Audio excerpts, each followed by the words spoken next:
कभी सोचा है कि जानकारी यानी इन्फॉर्मेशन की भी अपनी एक जिंदगी होती है, बिल्कुल एक जीती जागती चीज की तरह। वो पैदा होती है, बड़ी होती है और फिर पूरी दुनिया में फैल जाती है। चलिए आज जानकारी के इसी दिलचस्प जीवन चक्र को समझते हैं। देखिए, जैसे हमारा एक लाइफ साइकिल होता है, जन्म से लेकर आगे तक, एकदम वैसे ही इन्फॉर्मेशन का भी होता है।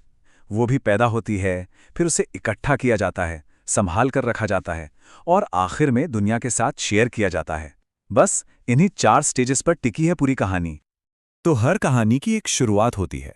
जानकारी के लाइफ साइकिल में ये शुरुआत है पहला स्टेज, निर्माण, या जिसे हम जनरेशन कहते हैं।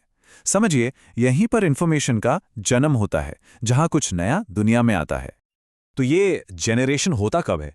ये वो पल है जब कोई इंसान, कोई ऑर्गेनाइजेशन या फिर आज के ज़माने में कोई मशीन कुछ नई जानकारी बनाती है। ये किसी भी नए ज्ञान या डेटा का स्टार्टिंग पॉइंट है। यही कुछ ऐसा बनता है जो पहले था ही नहीं। असल में ये जेनरेशन तो हमारे चारों तरफ हर पल हो रहा है। जरा सोचिए, एक साइंटिस्ट जो नया रिसर्च पेपर लिख रहा है, एक लेखक जो अपनी किताब पूरी कर रहा है, या फिर इंटरनेट पर पब्लिश होने वाला कोई भी नया आर्टिकल, ये सब जानकारी के जन्म लेने के बेहतरीन उदाहरण हैं।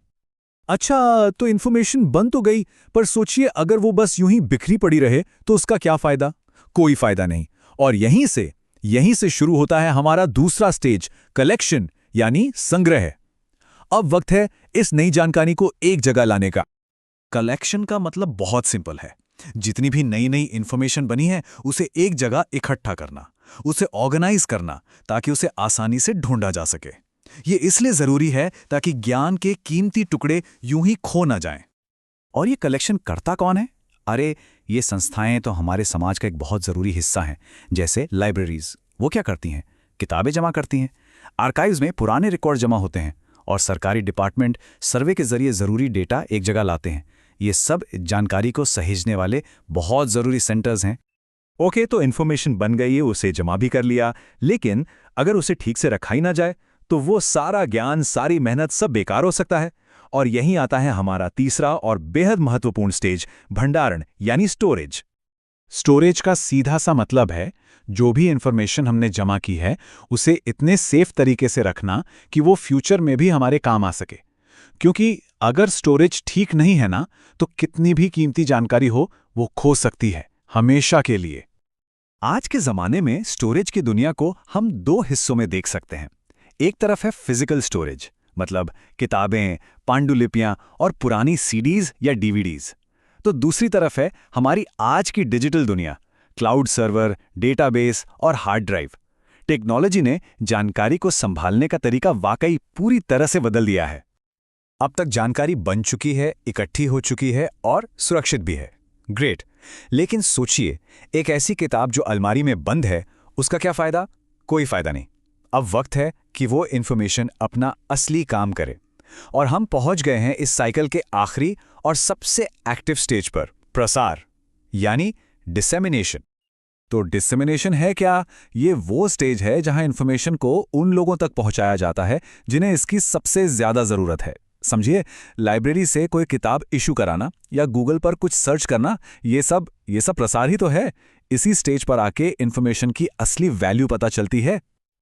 और अगर हम देखें कि इन्फॉर्मेशन को शेयर करने के तरीके कैसे बदले हैं, तो अरे जमीन आसमान का फर्क आ गया है।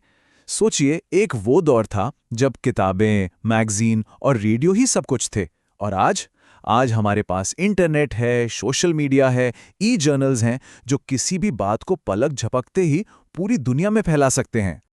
तो ये थी इन्फॉर्मेशन की पूरी कहानी, उसके जन्म से लेकर पूरी दुनिया में फैलने तक। हमने चारों स्टेजेस को देख लिया, समझ लिया। तो चलिए अब फटाफट सब कुछ एक साथ जोड़कर देखते हैं। और हाँ, भविष्य में क्या होने वाला है उस पर भी एक नजर डालते हैं। अच्छा, अब इन चारों स्टेजेस को याद रखने का एक बहुत ही सिंपल सा तरीका है। बस ये 4 अक्षर याद रखिए, GCSD। जी से जनरेशन, सी से कलेक्शन, एस से स्टोरेज और डी से डिसेमिनेशन, मतलब निर्माण, संग्रह, भंडारण और प्रसार। सिंपल। तो आखिर में सवाल उठता है कि इस पूरे साइकिल का मकसद क्या है, इसका निचोड़ क्या है? बहुत सीधा सा जवाब है, नया ज्ञान बनता है, उसे ऑर्गेनाइज किया जाता है, उसे सेफ रखा जाता है और फिर उसे सही लोगों तक पहुंचाया जाता है। इस पूरे लाइफ साइकिल का बस एक ही मकसद है, राइट इन्फॉर्मेशन राइट यूजर तक राइट टाइम पर पहुंचाना। बस यही तो है ज्ञान की असली ताकत। और यहीं पर मैं आपको एक बहुत ही मजेदार सवाल के साथ छोड़ना चाहता हूं। आज का दौर आर्टिफिशियल इंटेलिजेंस यानी एआई का है।